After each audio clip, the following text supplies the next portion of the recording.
I'm here in Dubai, and I'm not sure what time it is in the very deep south of the US, but I think that's where we'll kick off this morning with Bill Spindle, senior global correspondent at Cipher News, to get hot off the press. What has gone on at CERAWeek? What's the big takeaways? It seemed everybody passed through town there this week and dropped a little bit of information and a bit of outlook. From this distance, my kind of takeaway is that it looked like a little victory dance for oil and gas with the slaying of energy transition. And Bill, as one of the world's greatest journalists on energy transition and renewables, did that what it feel like up close and personal? Give us your takeaways. Yeah, on the surface, absolutely. It was a return and a triumphant return of oil, gas, even coal. Uh, but but I'll tell you, it was also a really interesting to be here. I was the last time I was here was 2016, so 9 years, right, almost a decade, and it really has been a profound change. And you really saw, after the victory dance, everybody dove into a huge discussion of some just massive structural shifts that they see going on in energy markets, and that those are just a really big deal, and in fact kind of defy the whole narrative of well, it's just as simple as we're back to the future.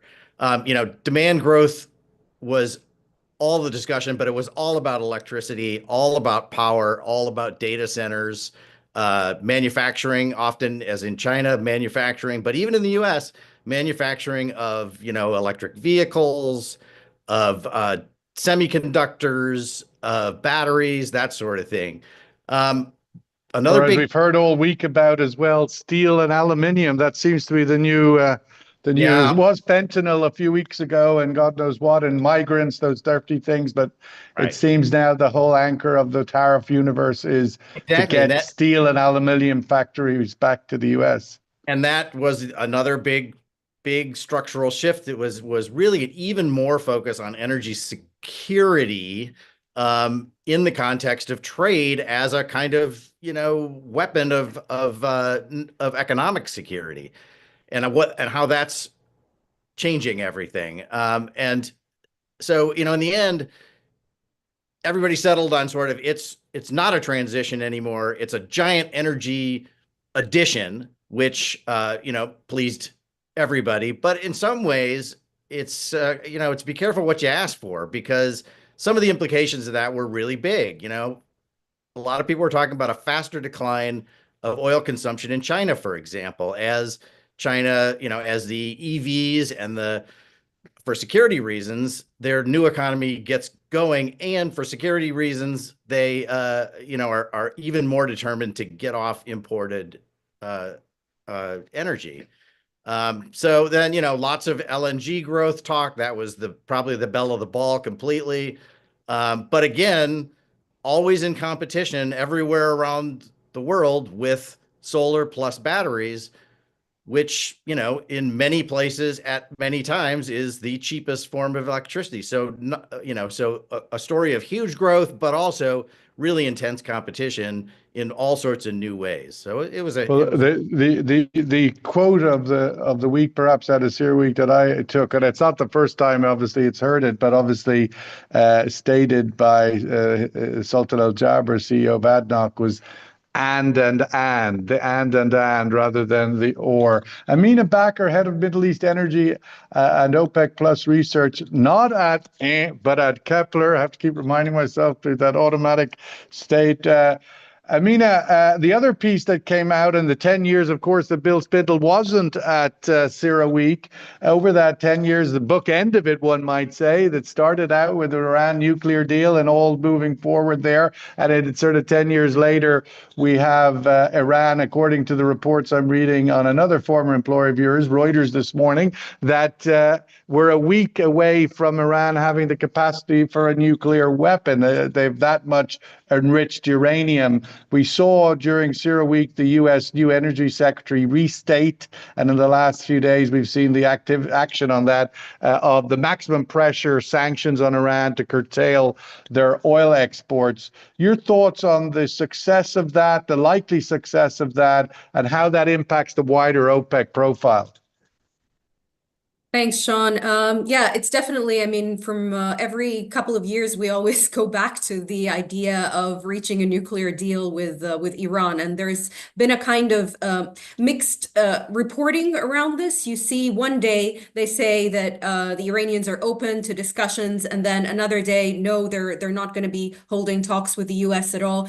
Trump, as you saw, he reached out to Putin for mediation. I understand some of the Gulf states, including the UAE, are also trying to mediate some kind of talks. It'll be great. I mean, to reach a nuclear deal in the region, this is going to add more stability. But for the time being, I mean, this option of maximum sanctions on Iran is very much still on the table. We haven't seen it yet, despite the sanctions that have already been introduced under Trump. I think those were just leftovers from the Biden administration. And if they want to pursue this maximum pressure approach, they need to further sanctions onto vessels. But more importantly, Sean, I think the main issue here is China's buying. I mean, if you can control Chinese buying of Iranian barrels, especially the teapots, I don't think even the Chinese government has control over the teapots here. So I don't think the impact is going to be that big. However, just according to our data, if maximum pressure is imposed and we see stricter sanctions on vessels, we might see a drop of Iranian exports by around 500,000 barrels per day. So that would put exports at about 1 million barrels per day. And yes, in theory, that leaves more room for the rest of OPEC Plus to bring back their production. They're already starting the unwinding, as you know, Sean. By April, they're going to introduce that first tranche of the unwinding, 138,000 barrels into the market. And yeah, I mean, Would you think, Amina, that they would be happy this far, a week or 10 days, whatever it is, since they announced their intention to increase supplies from Opal first, that we still have Brent holding above 70? In some ways, whatever the reasons are, and there might be many reasons why Brent is holding above 70, including the sanctions issue on Iran, but that OPEC Plus would be content with this result? Well, Iran is part of OPEC Plus, so it is a member of that group. But it's not part of the No, thou it's not shalt part of cut the supply. yeah, it's not part of the agreement, but it's a member. It's a founding member, in fact, of OPEC historically. I mean, none of these countries support sanctions against other states. I mean, these are going to be U.S. No, but from the point of sanctions on view of, Iran. they announced a week ago, much to the surprise of the market. I mean, 99% of the market watchers were expecting a rollover of the cuts to stay in place in April. They went against the general view that demand was there for more OPEC plus barrels, and yet oil prices have held above or in and around the 70 barrel on Brent. I'm just thinking from a pure OPEC plus supply demand manage the market point of view, would they be happy, do you think, with that result? It did dip below 60 and hung there for a few days. You're right. I mean, oil prices didn't decline into the 60s, and they held up pretty well. And any kind of factors, bullish factors that would help keep the price supported while they exercise that unwinding, of course, it's great. Bill, just looking at that, the sort of Iran piece and then all of the sort of geopolitical threads from it, what I'm trying to understand from the Trump administration and from the US point of view is how big a deal this is for them, how much political capital the Trump administration's willing, or not only political capital, but maybe more than that, on this issue when there's so many other things flooding the zone, you know, fighting with Canada, now huge tensions with Europe on not only the Ukraine war, but also sanctions or tariffs on Iran, or sorry, tariffs on Europe. Tariffs everywhere by the looks of it from April 2nd. But where do you think they are on this point? It was raised by the U.S. Secretary of Energy at CERAWeek, but I wouldn't say it was the center pillar of his speech. I mean, the Iran Yeah, question. the Iranian issue. Yeah, I mean, I think Trump, he's a deal maker. He'd love to make a deal. That's what he likes to do. He likes the idea that would bring a whole new flood of oil onto the market and perhaps, you know, push prices down, which he also promised. So I think that's kind of what's behind it. I don't know how serious they're really getting in terms of the kind of deal that I think the Iranians, obviously the landscape has changed dramatically for Iran over the last year. They're not in anywhere near as good a position they were before. However, I think their reaction to that is going to be, let's retrench, take the time, rebuild up these networks, and they've been very good at it. They take the long view, so I'm not sure they're going to jump into any deal super quick. And meanwhile, Trump's Middle East, envoy is busy in negotiating a Ukraine deal. And on that point, the Ukraine issue, that's obviously another big geopolitical piece of the puzzle. We've had Putin's response overnight to the 30-day ceasefire proposal by the Americans that the Ukrainians have signed on to. They have a more muted response.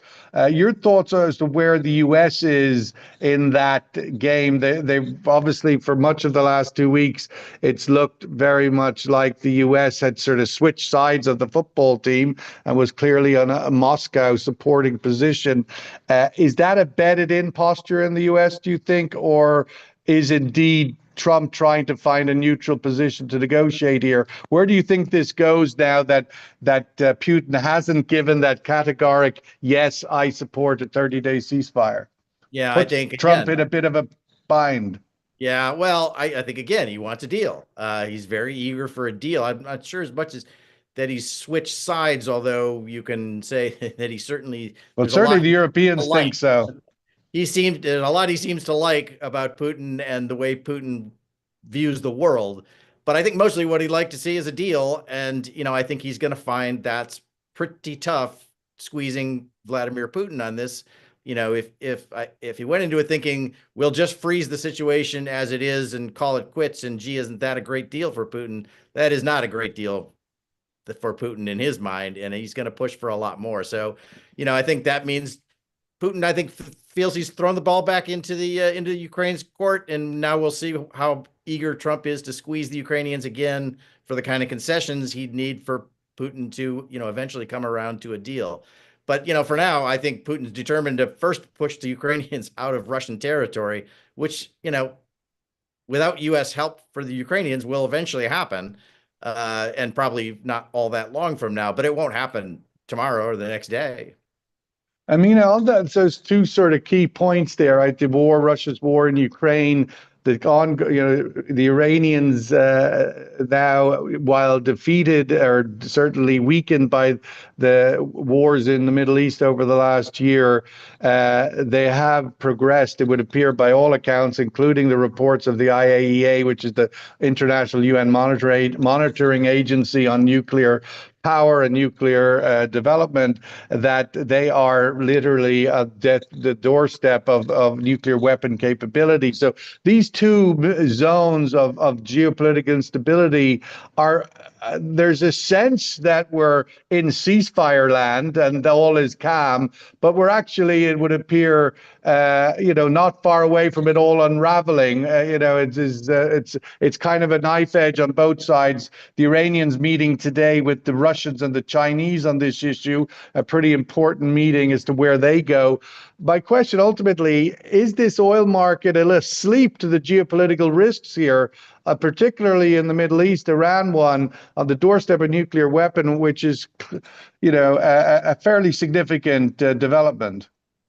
Yeah, you're right, Sean. I don't think that the market has been insensitive to geopolitical risk for a while now, even when we had a lot of conflict here and in the region itself. So I don't think they're paying attention to the upside risk or the potential of supply being disrupted. I think that a lot of focus is on the bearish side, is on Trump's tariffs, is on the potential of the KRG Turkish pipeline restarting, adding 180,000. I mean, the market really focuses on all these kind of small details, but overall, it's just been really, really bearish. Plus, there's an obsession about the growth of non-OPEC supply, growth from outside the OPEC group, and that's going to be flooding the market, slowing down demand, and so on. So that's the narrative in the market market now, but there is an acute unawareness of the potential of this kind of geopolitical disruption and what it could mean to supply, including, I don't think even the market is factoring in maximum pressure on Iran. I don't see a lot of talk about that. Well, on that point, you mentioned there about the expectation of non-OPEC plus supply.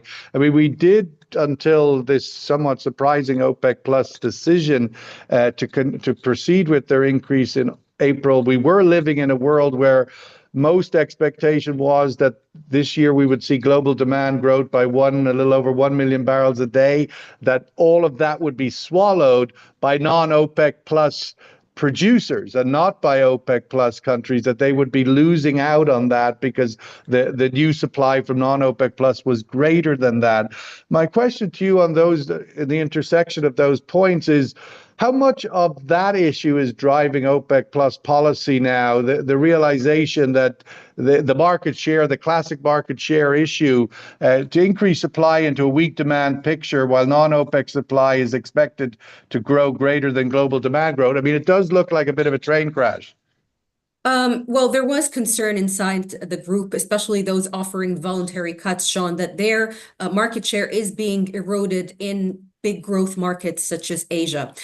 So that's why the decision, I mean, to keep cohesion within this group, you don't have to have one member leading everyone else, because everybody has their own different strategy according to their country, according to their also budgets. They have different price points, which they're comfortable with. So in order to keep this cohesion together, I think that's why, or that's one of the main reasons the group decided to go ahead with these small increments. In addition to that, Sean, you get some of the members like Kazakhstan, for example, Russia, Iraq, we still have a leakage of supply on their side. Their compliance hasn't been 100%. They're not doing the compensation cuts to a great extent. So when you have those members leaking supply, it's taking away from the other members that are more compliant. So that's an unfair situation. And that's why that increment needed to happen in a more organized way. Bill, I wanted to take advantage of having you on to get your expertise on India. Of course, you spent many years there as the Wall Street Journal bureau chief and South Asia coverage. And we had one of India's leading energy experts on, a senior energy advisor to the Modi government earlier this week, and basically saying that the fracture in the Western geopolitical alliance is a good thing. They're actually, I think the words he used, we should be celebrating it. They're kind of into a multipolar world. I'm wondering, from your point of view, that includes, very willing to import cheap Russian oil during the sanction period, but to continue to do so because they also want Russia to have it not to become overly dependent on China, etc. I just wonder if you give us your worldview from India, how they might be looking at all of this going on, particularly the fracture in Europe, US, and the US is coming for them as well in terms of tariffs. Yeah, I think India's always felt it does better in a world that's less bipolar, where they're having to strictly, try to navigate between two massive powers. One of them right on their border, constantly threatening them in many ways. So I think they would like a world that's a little more spread out. They feel that gives them a lot more maneuvering room. But I think also what's happening, and you were really seeing that here at CERAWeek as well, is that they were really, you could see the industry really trying to, I go to a lot of these events, as you guys do, and for the first time, I really could see people trying to get their heads around realizing that these are really, really profound shifts going on in the world, both in the energy markets, but also geopolitically. I mean, we're not talking about just little sort of, incremental marginal moves here and there in the Middle East or in, transatlantic relations. We're talking about the unraveling of the entire, transatlantic relationship with the US. And what does that mean with China's stance towards Taiwan? What does that mean for Japan, for Korea, and flows of energy, particularly oil, through those tradable things? There's a lot of talk about, it's not peak oil, it's peak oil trading, and that is going to only decline from here as everybody tries to sort of secure their own thing. So I think that's what India is reacting to. Well, it's as you said in your earlier point, the idea of the weaponization of everything, right? Even now, this last few days, the weaponization of Moet Chandon champagne, or Yeah, and the I think weaponization of oil, or even the there dollar. Everything's on the table. and there the profound shift is it's not, before security concerns were often like, well, we've got to have some sort of big military presence and the rules-based order will make sure that in the case of a war, the US will come in and, in the event of some really cataclysmic, event. But now it's sort of like, no, it's economic security and it's day to day, hour to hour. How are you going to protect yourself? And you can't rely on anybody else in a transactional world. You can only rely on your own, wits, resources, and maneuverability. And your own guns, as Europe are kind of realizing. But just on that point, Bill, the chaos of this moment that's obviously been delivered primarily by the arrival of Donald Trump into this second administration, an industry that was cheerleading his election and funding it with lots of money, i.e. Houston, the epicenter of the oil and gas industry in the United States, if not the world, are they still cheering? Are they still delighted? Are they welcoming all this chaos that their candidate has brought to their table? On the surface, yes.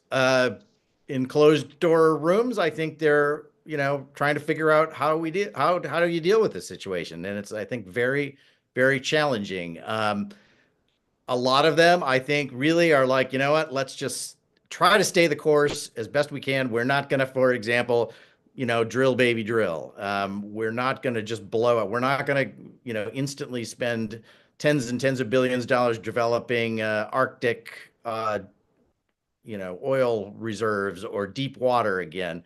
And that's really what's killing the economy or the stock market here, let's say, at the moment, is just this. It's the uncertainty and the realization that it's not going to be a momentary uncertainty. It's going to be uncertainty that's going to extend well beyond just sort of narrow little tariff negotiations out, into really profound geopolitical and economic shifts in the world that are going to, permanently change the way energy markets work.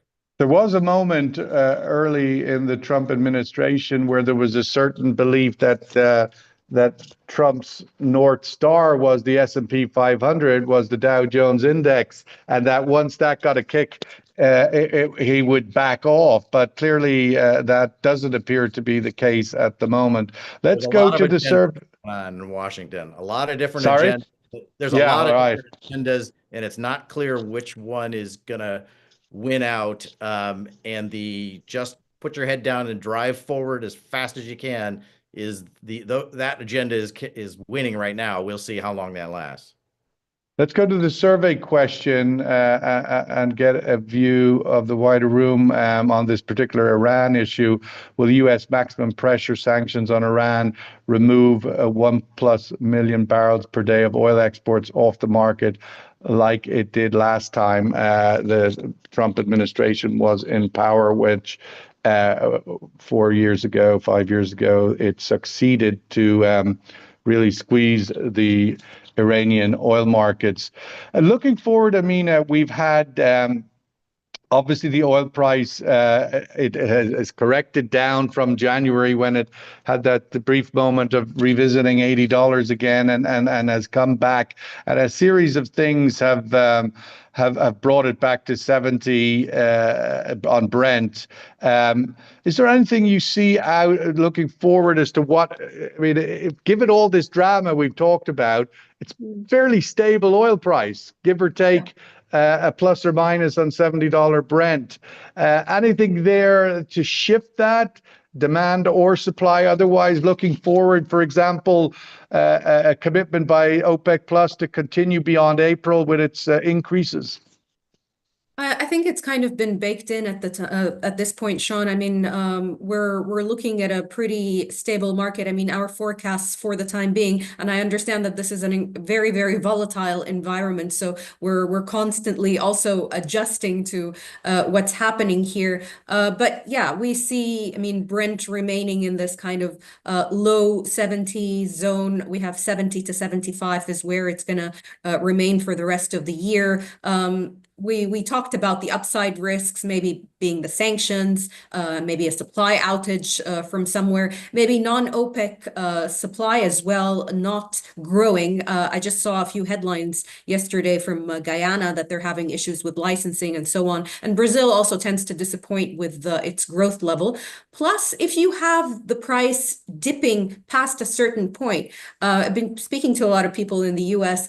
Having this kind of drill, baby, drill agenda needs to be supported by oil prices, maybe at 65, 70 Brent, if maybe not even a little bit higher in other regions, to go ahead and increase shale production. So they need a minimum price to drill those new wells. So if we go under a certain price, I know Trump that he always calls for lower prices. It's not necessarily a good thing for his own industry to be doing that.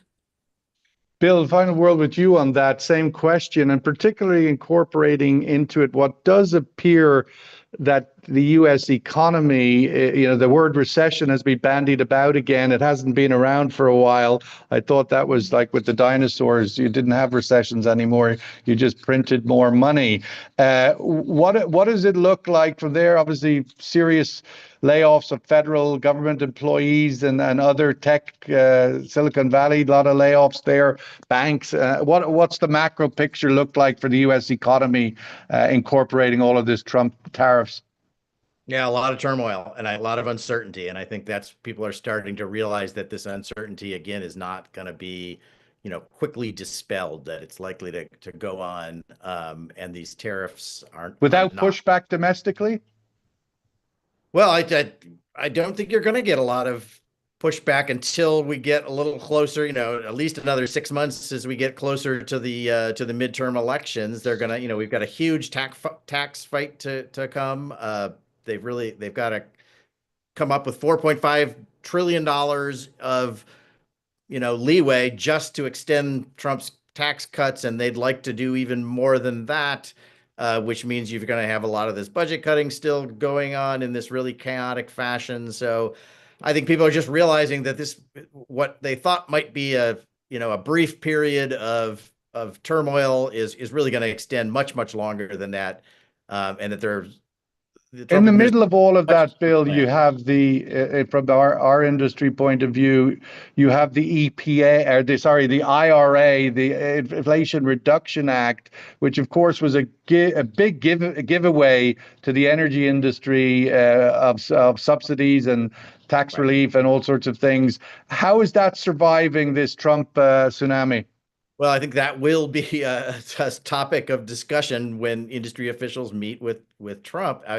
There's a huge struggle in Washington going on between the factions in the government that basically just seem to want to break the government and worry about fixing it later, and want this huge tax cut to go through, and thus are looking for all sorts of areas anywhere, and maybe even, areas that hurt Republicans within that IRA are pretty plump, cuts they could be making. So you've got this huge fight with them. And then the typical sort of new administration comes in. We are going to help our friends and our faves. That faction's there too. Who will win out in this? I don't know. I think there's a lot of confidence here at this conference that many of the IRA subsidies that go to red states and industry and like energy industry type stuff will survive, and all the consumer stuff will get cut. But when you ask people, are you sure that, they definitely don't say yes. They say, it's from this distance, it's like where will the opposition voices come from? And you can see them, green shoots of them popping up, remote town halls with Congress. They're working hard. A lot of these companies, these big companies, have made big bets on carbon capture, on hydrogen, on many factories, even EV factories, battery factories, all in red states. So they're pushing hard beneath the surface, but there's a lot. Nobody's sure that that's going to work, because there does seem to be a thrust in Washington that is really just break the government, save as much money as we possibly can, and then do the tax cuts and move on from there. So we'll see which side of that emerges Well, there's a result I haven't seen in a while. 100% saying no, they will not succeed in curtailing the Iranian oil exports. Always a bad question if you get 100% on one side. So bad job, Sean. Bill Spindle, as always, lovely to see you. Really great. And hopefully you're back in the desert before December. And as Amina said, we'd love to see you when you are. Amina Bakker, as always, great to have your insights.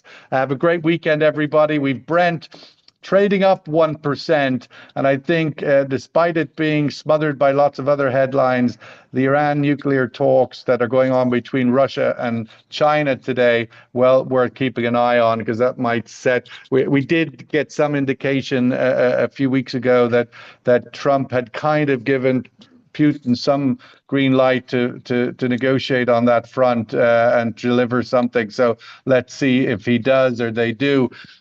We'll leave it there. Brent up 1% at 70.57. Have a great weekend, everyone. All the best. Thank you.